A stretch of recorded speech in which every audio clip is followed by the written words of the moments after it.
This week on Getting to Know Jew, we talk with Sari Lowenstein. Lowenstein is a photographer who runs KC by Sari, an Instagram account where she showcases local businesses and brands in the Kansas City area. We chat about what it's like being an influencer and how her Jewish background, particularly as a former Leadership Tomorrow intern through the Jewish Federation, has affected her work. Sari, welcome to the podcast. Thank you. Thanks so much for having me. So here's kind of maybe a weird question to start out with, but I mean it in good faith. When it comes to being a local social media influencer on Instagram, what's the actual job? Like, I know that sounds weird, but hear me out in the sense of how do you approach doing what you do? Do you just sort of find new businesses by accident and carve out time on a Wednesday night to check them out? Do you have a long list you're going down? Take us inside the thing that is KC by Sari. Yeah, absolutely. So obviously I will speak from my own experience in this influencer world, but sort of how it's happened for me is the more I started posting and the more engagement I was getting on the Instagram, businesses would reach out to me and say, hey, we'd love for you to come check out our business, to post about us. We could kind of get some sort of agreement. I don't get any sort of monetary payment. I know there are influencers who do. And then just sort of as that built, there are a lot of local PR agencies and marketing firms that are responsible for handling a lot of local businesses. So as you start to sort of build relationships within the social media industry here, those agencies will start to reach out to you. And then occasionally there are times where I will reach out to a business and say, hey, I saw you just open, would love to come post about you and just see where that goes. The way that I find businesses that I post about that there was no sort of, PR agreement or anything, it's really just me posting about it. I do tend to sort of just venture around the city. Oftentimes it's me just driving around areas I'm either unfamiliar with or haven't been to in a while and just sort of taking note of the businesses that I pass so I can go check them out later or look them up on my phone and say, hey, I haven't heard of that one before. What is it? What's going on? Is this something that I want to go check out? So a little bit of everything. Yeah.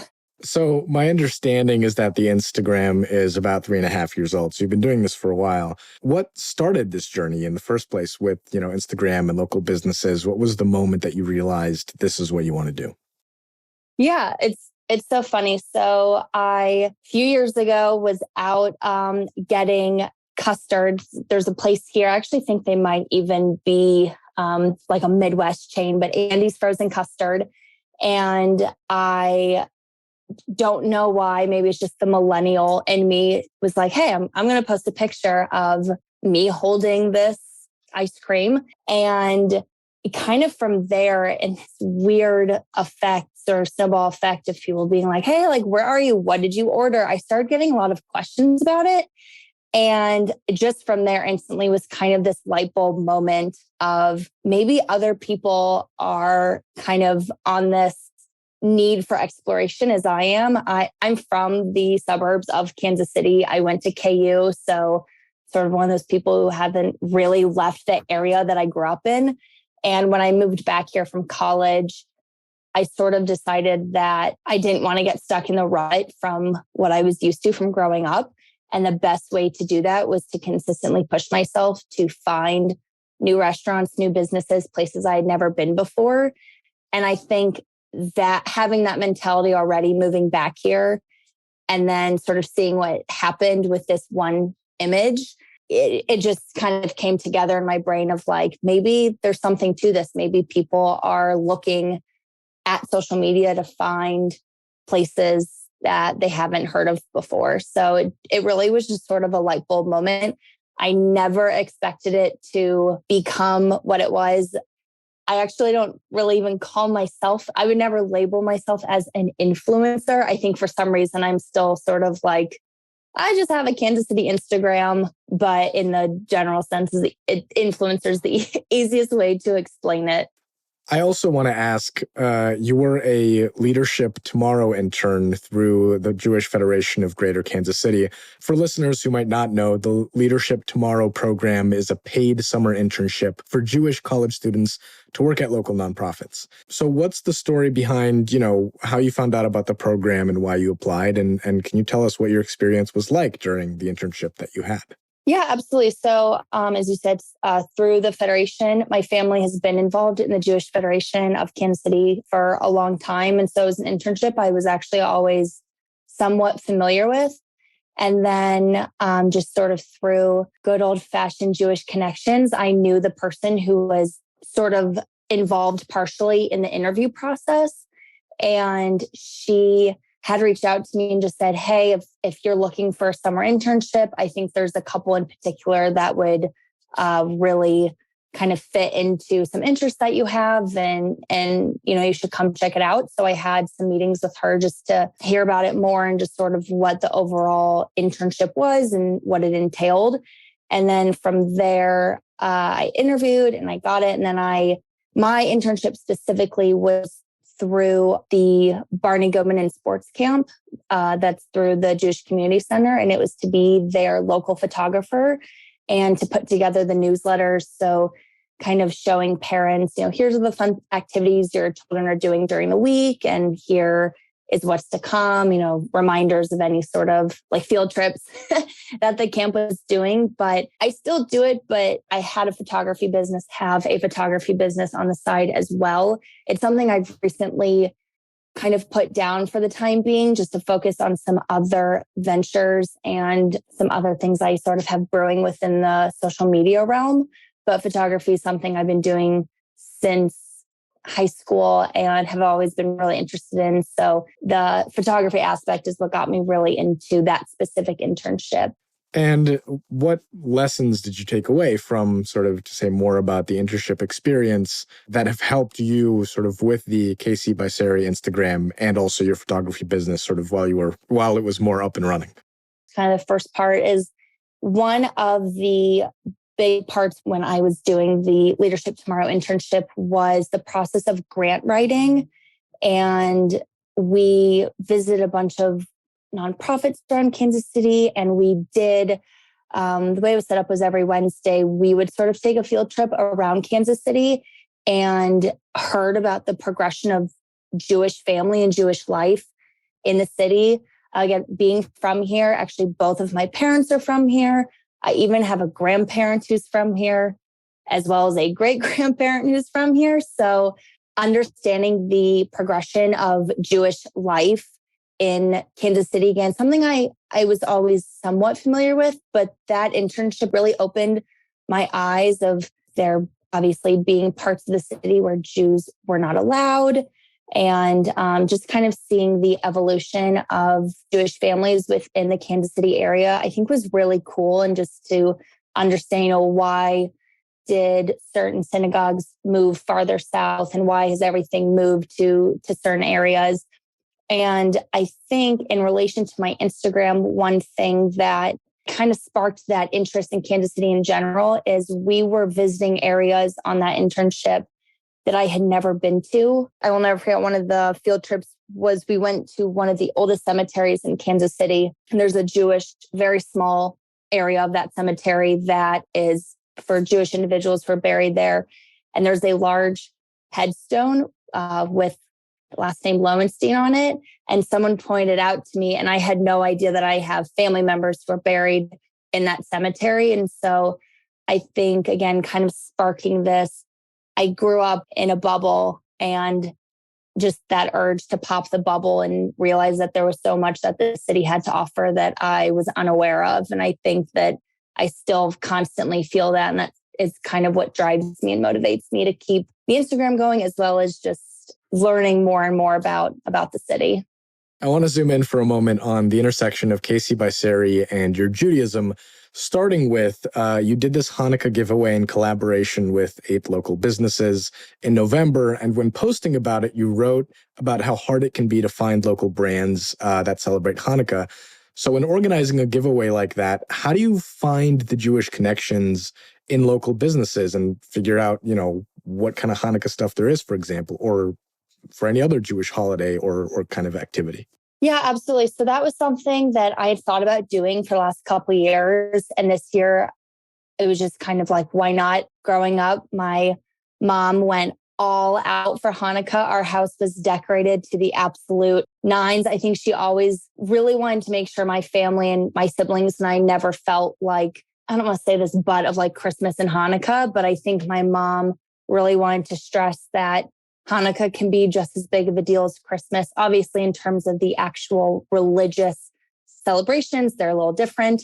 But the giveaway, I will be totally honest, I really struggled to find businesses that fit what I was looking for.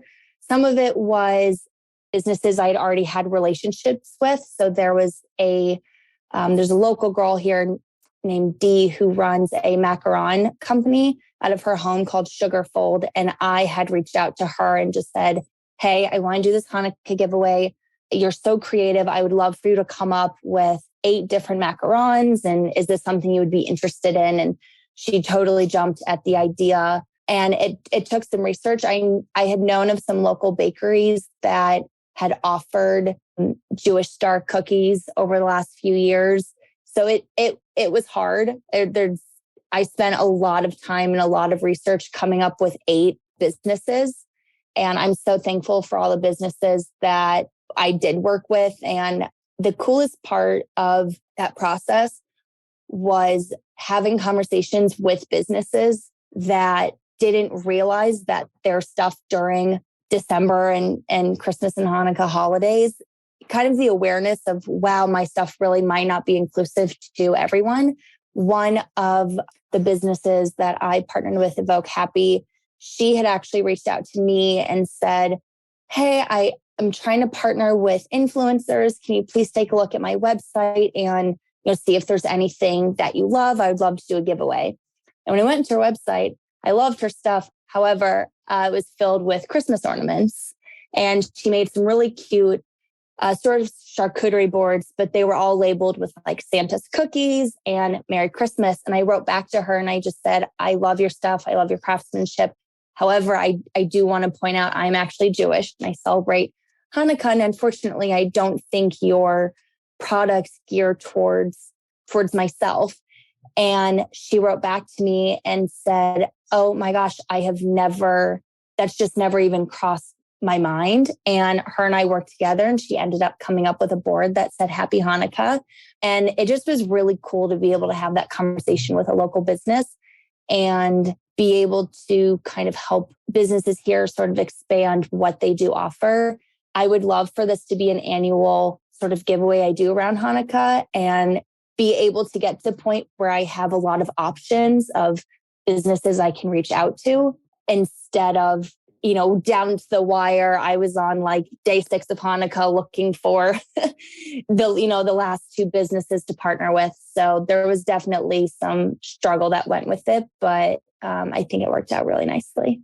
I'm also wondering if you have any sort of broader perspective to offer on just sort of being a Jew on social media out in the world doing what you're doing, in the sense that, I don't know if you faced any anti-Semitism while doing KC by Sari, but even in the sense of like, what's it like building an Instagram for a wide audience while also, very clearly being a Jewish person doing Jewish things like the Hanukkah giveaway? I am very fortunate in the sense to say I have not experienced a lot of anti-Semitism over my social media page in person. That's unfortunately a different story, but over my social media page, I have not faced really any sort of backlash or any rude comments. Anytime Israel comes up in the news, I have had people ask me questions, and I have sort of decided that I'm happy to get into a conversation with anyone who wants to talk to me about it and to talk about our views. I will not typically post like an Instagram feed post or a story about it, just because I know that people can take things I've said in the wrong way. And that's not to say, if people disagree with me, they can unfollow me. That is okay. That is their, not everyone has to agree with what I'm saying, but I tend to rather have those conversations on a more private level, just because I know that if you put something out there on a story, and which tends to become a rant, not a rant, but if you kind of get on the subject and you're going and going, people will pick out something you've said and then put you on blast. And I think I've tried to protect myself from being put in that situation.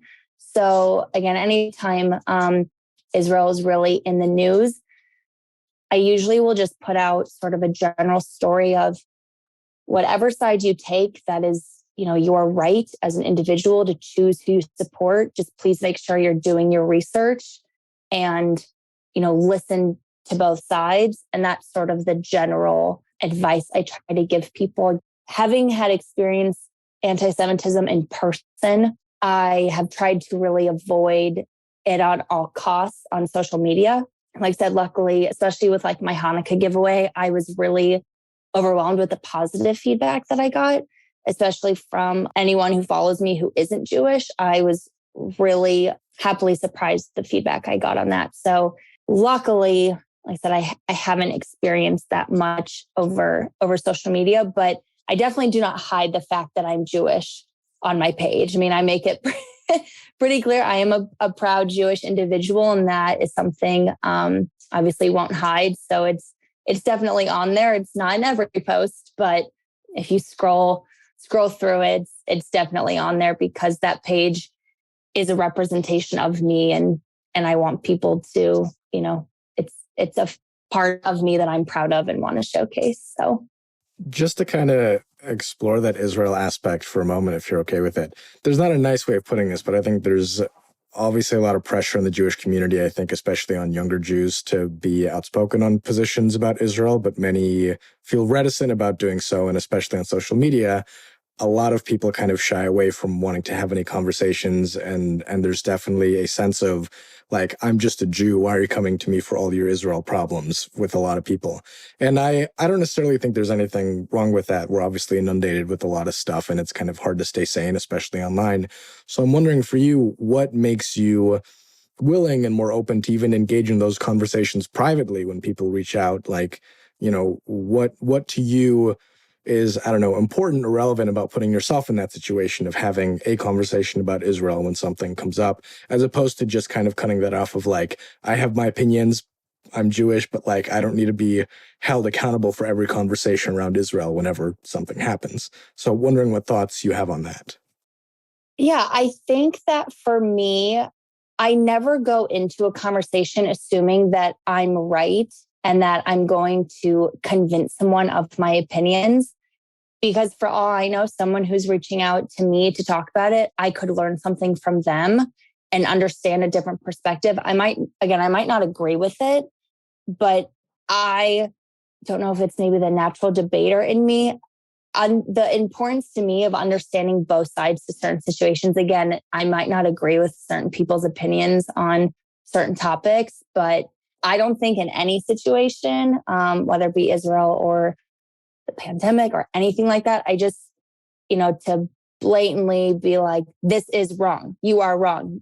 Stop talking. You are wrong. I think to try to understand the mindset of people and their opinions. Again, I personally might think they are incorrect, but I think it's important to understand why they think what they think, and to have the mutual respect. Even the most basic, what we were all taught in grade school, of like, treat others how you want to be treated. I want to be respected for my opinions, and so on that flip side, I have to constantly remind myself I have to respect others for their opinions, regardless if I agree or not. So to take a step back about something, your photography business, actually, you sort of have mentioned this vague, like putting it on pause, a lot of big ventures. Just out of curiosity, can you say anything about some of the other ventures you're working on at the moment? Yes.